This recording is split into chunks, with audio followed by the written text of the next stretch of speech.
Акция дегеніміз не? Қалай өсім беретін акцияны таңдауға болады? Жалпы оның қандай түрлері бар?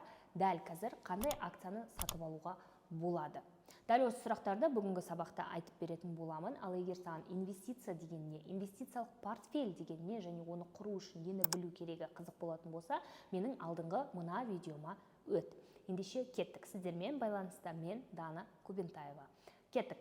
Жалпы қазір таңда акциялармен айналыс, акционер бол, акциялар сатып ал деген нәрсені сіздер көптеп естіп жүрген боларсыздар. Бірақ акция дегеніміз не? Бүтін бір компанияны үлкен бір пицца деп елестетіңіздер. Сол пиццаның бір кусогы, сол компанияның бір акциясы. Мейлі бір штук акция ғана сатып алсаңыз да, сіз сол компанияның бір мүшесісіз, бір иелік ететін тұлғасысыз. Яғни даже 0,5 штук акцияны алып алған күннің өзінде сіз сол компаниядағы бір мүшеге айналасыз деген сөз. Бірақ акцияны таңдаған кезде міндетті түрде дұрыс брокерлік компаниямен алынғандығын қадағалау керек. Қазір таңда брокерлік компаниялардың арасында мошенничество өте көп, сол нәрсеге өте мұқият абай болыңыздар. Акцияларды сатып алудағы негізгі ерекшеліктер қандай? Жалпы акциялардың үш түрі болады. Ең біріншісі ол дивидендтік, өсім беретін және бағаланбаған акциялар. Дивидендтік акциялар олар әдетте Coca-Cola, Walmart сияқты, Procter Gamble сияқты үлкен ірі компаниялар. Олар 60-65 жылдан бері өзінің акционерлеріне тұрақты түрде дивиденд төлеп келе жатыр. Яғни ол компаниялар 60 жылдан бері тұрақты түрде дивиденд төлеп келе жатса, скорее всего, алдағы 20-25 жылда да өзінің дивидендтерін тұрақты түрде төлеуін жалғастырады. Акциялардың екінші түрі ол бағаланбаған акциялар. Яғни Amazon, Tesla сияқты компаниялар, олар бірден Amazon, бірден Tesla болып кеткен жоқ. Олар кезінде бір гараждың ішінде жасалынатын, бір сондай бір құрылғыларды шығаратын кішкентай шағын ғана бизнес болды. Уақыт өте келе сол бизнесті масштабтаудың арқасында олар Tesla, Amazonға айналды. Сол сияқты ертеңгі күні Alibaba, Tesla сияқты болатын компанияларды анықтау үшін сізге бағаланбаған акциялар қажет. Яғни олар қазір кішкентай бизнес, обороттары кішкентай, қаражаты кішкентай, бірақ болашақта дәл сондай үлкен масштабты компания болу әлеуеті жоғары компаниялар. Одан кейінгі акцияның түрі ол өсім беретін акциялар. Яғни жаңағы Tesla, Apple сияқты уже өсіп, жетер жеріне жетіп, ары қарай да өзінің өсімін жалғастыратын компаниялар. Яғни нарықта тұрақталған, ақшасы бар, абыройы бар, өнімі бар, ары қарай да жұмысын жалғастыра беретін компаниялар. Мысалы, дәл қазір біреу сізге келіп Apple жабылып қалады, Apple жабылып жатыр, минус, все, банкрот деп айтатын болса, сіз сенбейсіз ғой. Сол сияқты өсім беретін компаниялар, олар нақты нарықта өзінің орнын тапқан компаниялар болып табылады.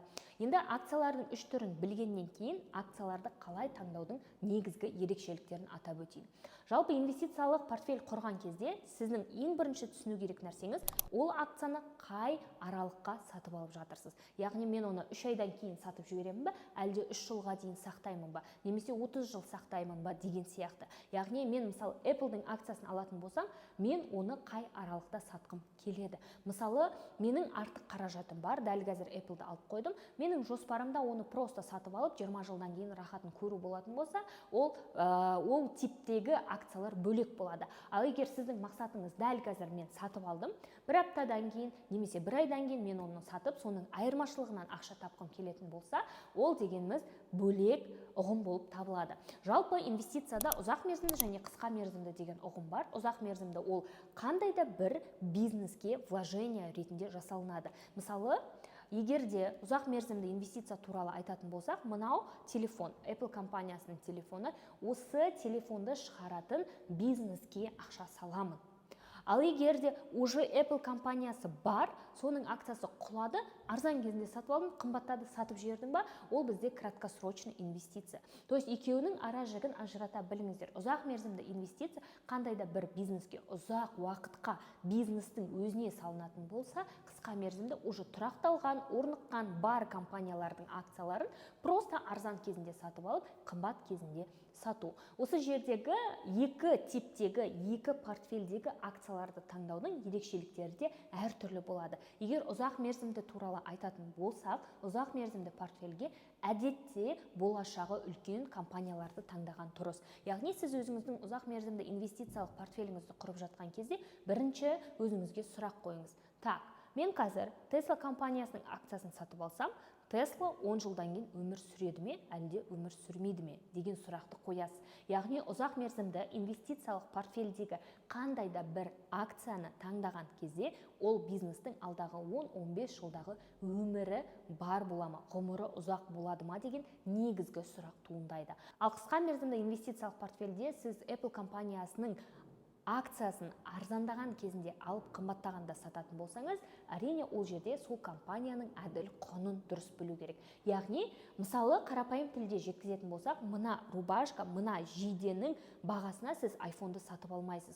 То есть iPhone қазір 1 миллион тұрады, мынау жейде 50 мың теңге тұрады. 50 мыңға біз iPhone-ды алмаймыз, және соответственно мына рубашканы 1,5 миллионға біз сатып алмаймыз. Сол сияқты қысқа мерзімді инвестиция жасаған кезде ең бірінші білу керек нәрсе сол компанияның акциясының әділ құны қандай. Яғни, какая справедливая цена для этой компании. Мысалы, Apple үшін $200 өте арзан болуы мүмкін. Соответственно, мен оны сатып аламын.